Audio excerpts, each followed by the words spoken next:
ज़्यादातर माता पिता ये जानते हैं कि बच्चों को रीडिंग कराने के कितने बेनिफिट होते हैं, और इसीलिए मैंने एक वीडियो शेयर किया था लास्ट वीक, जिसमें मैंने बताया था कि अगर आपका बच्चा रीडिंग करने के लिए नहीं बैठता तो आपको किन बातों का ख्याल रखना चाहिए।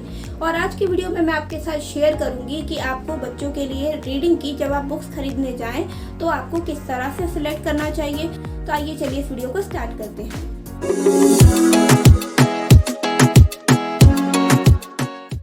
So hello everyone, my name is Neha Garg and I am a parenting coach. इस वीडियो में मैं आपके साथ शेयर करूंगी कि एज ग्रुप के अकॉर्डिंग आपको कौन सी बुक्स बच्चों के लिए खरीदनी चाहिए, और अगर आपके पास है तो आपको किस तरह से उनको रीडिंग कराना स्टार्ट कराना चाहिए। सबसे पहले आप इन कॉमन एज ग्रुप्स का ध्यान रखें जिनके आधार पर हम नॉर्मली अलग अलग वेबसाइट से बुक्स ऑर्डर करते हैं, मार्केट में लेने जाते हैं। तो इन एज ग्रुप के आधार पर जब आप बच्चों के लिए बुक सिलेक्ट करते हैं तो हम कैटेगरी वाइज बात करेंगे कि आपको बच्चों के लिए बुक्स कैसे लेनी है। तो फर्स्ट जो एज ग्रुप आता है इन्फेंट लेवल का, उसमें आता है board book, cloth book, flip book और इसी तरीके की इंटरेक्टिव बुक्स, जिसमें सबसे ज़्यादा ध्यान दिया जाता है रिकॉग्निशन पे। मतलब बच्चा बुक देखकर पहचानना शुरू कर दे कि एक्चुअल में उस बुक में किस चीज़ की पिक्चर दिखाई गई थी। तो अगर मैं बोर्ड बुक का आपको एग्जांपल दूँ तो बोर्ड बुक कुछ इस तरह से होती हैं। तो बोर्ड बुक कुछ इस तरह से होती है, जैसे ये है।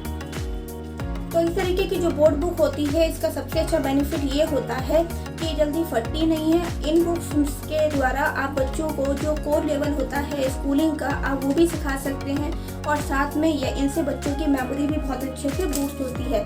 तो फर्स्ट लेवल के लिए आपको लेना है इनमें से किसी भी तरीके की बुक अपने बच्चों को रीडिंग स्टार्ट कराने के लिए। और जैसे मैंने बताया कि जो फर्स्ट लेवल है आप उसके लिए भी बुक ले सकते हैं, यानी कि बच्चों को रीडिंग स्टार्ट करने की कोई मिनिमम एज नहीं होती। आप बच्चों के साथ में जैसे ही आप 10 मिनट के लिए समय निकालना शुरू कर देते हैं, उसी दिन से आपका रीडिंग का जो सेशन होता है वो बच्चों के साथ स्टार्ट हो जाता है।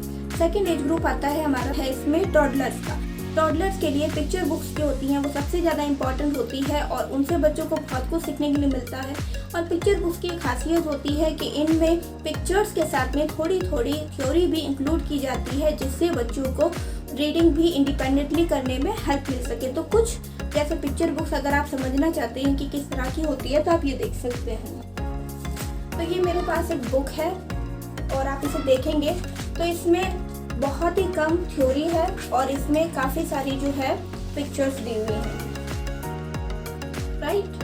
तो इस तरीके से, और इस बुक में भी मैं कहूँ तो इसमें काफ़ी ज़्यादा थ्योरी दी गई है। अगर आप 1 से 2 साल के बच्चे के लिए बुक ले रहे हैं तो उसमें आप जब बुक सेलेक्ट करें तो उसमें देखें कि बहुत ज़्यादा पिक्चर्स हो और बहुत ही कम थ्योरी हो। थ्योरी केवल और केवल जो कंटेंट है उसके एक्सप्लेनेशन के लिए हो, इसके अलावा थ्योरी उसमें ना हो। इसके आगे जब हम थर्ड लेवल की बात करते हैं तो थर्ड लेवल में आते हैं स्कूलर, यानी कि वो बच्चे जो अब स्कूल जाना स्टार्ट कर देते हैं। स्कूल जाने वाले बच्चों को चैप्टर बुक्स पढ़नी पड़ती है, स्कूल में लेसन्स होते हैं। तो इसलिए उस तरीके के बच्चे के लिए जब आप स्टोरी बुक्स अगर लेना चाहते हैं तो आप उसके लिए इस तरीके की स्टोरी बुक से स्टार्ट कर सकते हैं। हमेशा ये ध्यान रखिएगा कि 5 साल से कम बच्चे के लिए इस तरीके की बुक्स स्टोरी रीडिंग के लिए ना लें, राइट। अब इस तरीके की बुक में अगर आप देखेंगे तो इसमें पिक्चर्स कम है और इसमें थ्योरी ज़्यादा है। तो ये ऐसा क्यों है कि इसमें पिक्चर कम है और थ्योरी ज़्यादा है?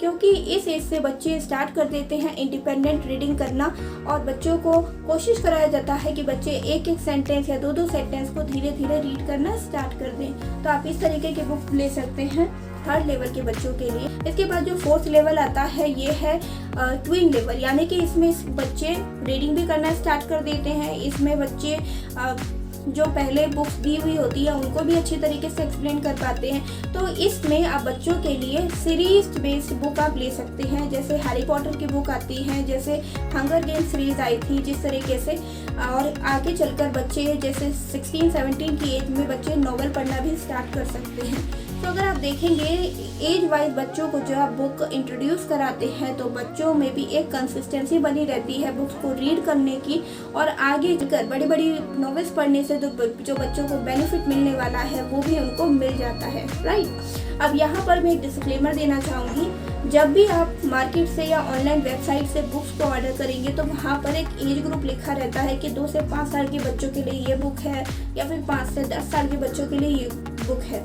तो हमेशा ध्यान रखिए कि हर बच्चा अपने आप में यूनिक होता है, और कुछ बच्चों का रीडिंग लेवल हाई होता है, कुछ बच्चे रीडिंग में बहुत कमज़ोर होते हैं। तो जब भी आप कोई बुक्स मंगाएं तो आप उस बुक्स को आप थोड़े दिन पढ़वा कर देखें। अगर बच्चा पढ़ पा रहा है देन वेल एंड गुड, नहीं तो आप उसके लिए उससे कम लेवल की बुक मंगा सकते हैं। जैसे मान लीजिए आपने ऐसी कोई बुक मंगवाई है जो 4 साल के बच्चे के लिए है और आपका बच्चा भी 4 साल का है लेकिन वो उस बुक को नहीं पढ़ पा रहा है, तो आप उसके लिए एक बार 3 साल के बच्चों के लिए जो बुक रेफर की हुई होती है आप उसको पढ़वा के देख सकते हैं। सबसे मेन कारण क्या होता है कि बच्चों को रीडिंग की हैबिट नहीं होती और ऐसे में अगर हम एज ग्रुप के अकॉर्डिंग भी बच्चों को बुक इंट्रोड्यूस करते हैं तो वो कभी कभी नहीं पढ़ पाते, राइट। यहाँ पर मैं साथ में एक और बात शेयर करना चाहूँगी, जो एक्टिविटी बुक्स होती हैं, जैसे ये मेरे पास एक एक्टिविटी बुक है, इसी तरह से कुछ फ्लैश कार्ड्स होते हैं और इसी तरह से कुछ ड्राइंग बुक्स होती हैं और स्कूल बुक्स होती हैं।